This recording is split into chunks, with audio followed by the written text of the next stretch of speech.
تعالوا احكي لكم حكاية القصر ده وليه قدامه المسلة دي. والله حكاية لا تتخيلوها عاملة ازاي. وعشان تعرفوا ان انا لما اقول لكم ان ورا كل قصر حكاية يتعمل منها افلام ومسلسلات تصدقوني.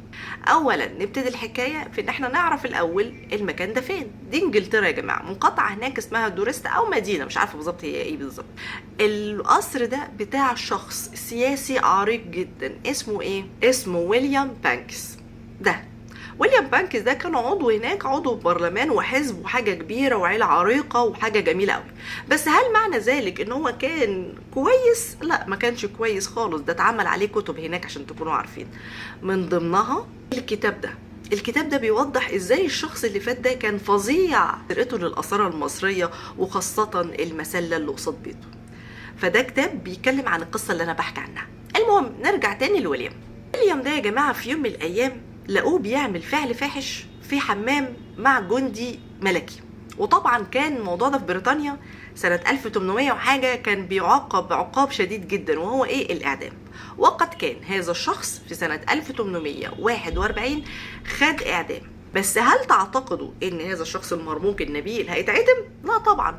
قال انا ههرب فين؟ كان في الوقت ده في موضة ان الناس السياسيين في اوروبا تجولوا في المدن والبلاد الحضارية ويشوفوا الاثار اللي فيها، ولو لقوا اثار بتعجبهم بياخدوها وبيمشوا عادي جدا ولا كأن في حاجة. المهم الشخص ده جاء بقى الشرق الاوسط وقعد يلف هنا وهنا وهنا وهنا وعمل نفسه عالم اثار، وجاء مصر هنا وقد كان اعجب جدا بالحضاره المصريه القديمه كالعاده. المهم ده بريطاني وعايز ياخد له قطع اثريه يزين بيها قصره لما يرجع، على امل ان هو هيرجع في يوم من الايام. المهم في المرحله دي كان في تجار كتير جدا، بس كان اهم تاجر بيتاجر في الاثار المصريه هو مين؟ اشهر من نار على علم، بلزوني. بلزوني بالشكل الاوروبي وبلزوني بالشكل المصري او العربي. طب ليه هو عمل في نفسه كده؟ علشان يدخل ما بين المصريين ويعمل نفسه منهم ويقدر ياخد الاثار من تحت ايديهم، لان دي مشكلتنا احنا لازم نطمن. وقد كان بلزوني ده كان عليه شويه حركات ما اقولكمش.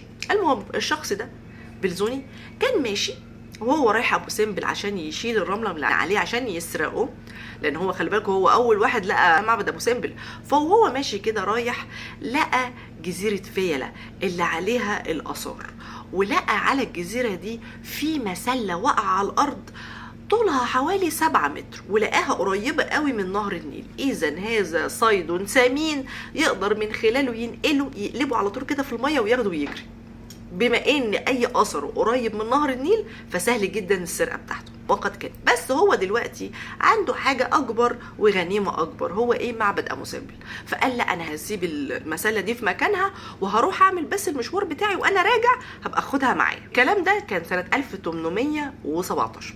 المهم الراجل راح، فويليام ده كمان شاف المسله دي اعجب بيها جدا وكان عاوزها. فالمهم اتفق مع بلزوني على انه هو يشحنها له على ايه؟ بريطانيا، وهيدفع له السعر اللي هو عاوزه. وقد كان. المهم يا جماعه زي ما انا قلت لكم مليون مره ان فرنسا كانت العدو اللدود لبريطانيا في هذه المرحله، بالرغم ان هذا شخص ايطالي بس ده كان ايه؟ تاجر، كان وسيط. ففرنسا كان ليها بقى شغلها التاني اللي هو ايه بقى؟ القنصل بتاعها بيبعت واحد اسمه دروفيتي. دروفيتي ده ليه واحد تحت ايديه اسمه ليبولو ده برضو كان واحد عامل زي بالظبط بلزوني، بيعرف يضحك على عقل المصريين في المرحله دي ويسرق منهم الاثار باسعار لا تتخيلوا. فالاستاذ دروفيتي شاف المسله دي كمان واعجب بها جدا وقال انا لازم هاخدها. المهم بعت مين؟ بعت اللي اسمه ليبولو ده لمين؟ للاغا المحل اللي كان مسؤول عن منطقه فيلة او المنطقه اللي هي اسوان او النوبه، المنطقه دي يعني. طبعا الاغا واضح جدا ان هو كان تركي، يعني العثمانلي في المرحله دي مش هيفرق معاه بقى القصر. حصل بقى الاستاذ ليبيلو عمل زي ما بلزوني عمل، قال له ايه؟ بص يا عم انا ايه المسله دي مكتوب عليها انها بتاعت كليوباترا، وانا كليوباترا دي جدتي، فانا هاخد الاثر ده عشان ايه؟ انا هترجم اللي عليه ودي حاجه تخص اهلي. ضحك عليه الضحكه اللي عايزين يضحكوا علينا دلوقتي ان الاثار دي بتاعتهم.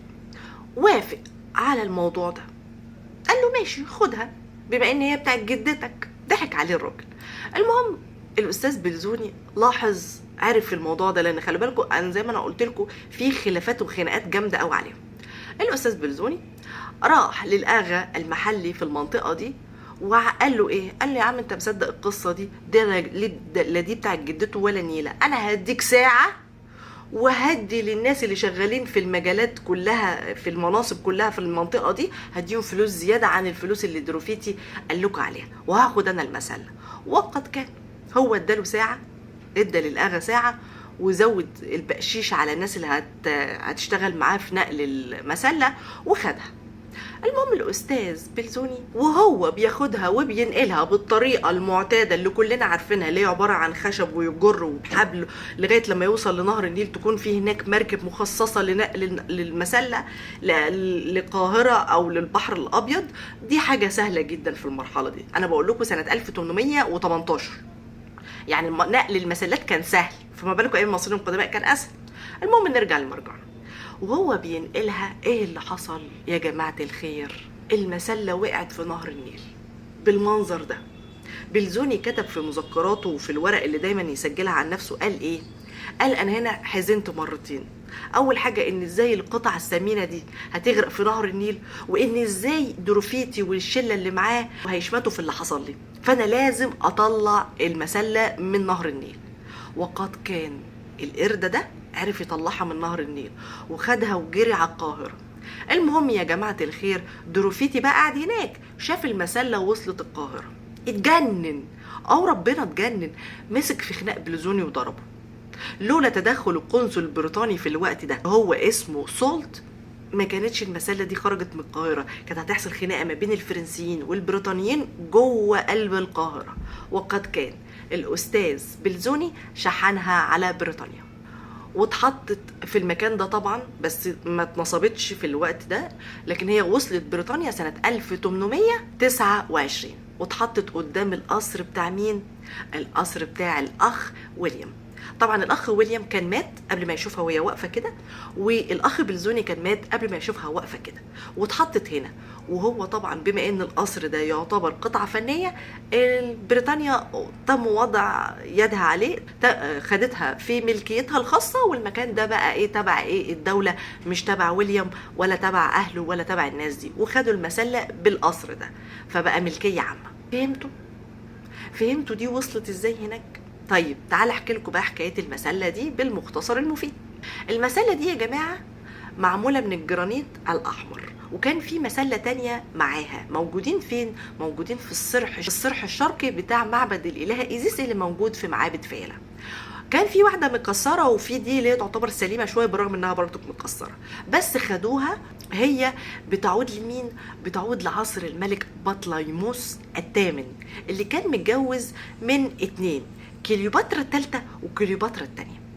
كليوباترا الثالثة هي اللي مكتوب اسمها هنا لان ده كان اهداء من الكهنة المصريين لهذا الملك او الامبراطور، لان هم يعني كان في حاجة كده حصلت فهم قربوا هذه المسألة، بس مكتوب عليها باليوناني. عارفين مين اللي كاتب عليها باليوناني؟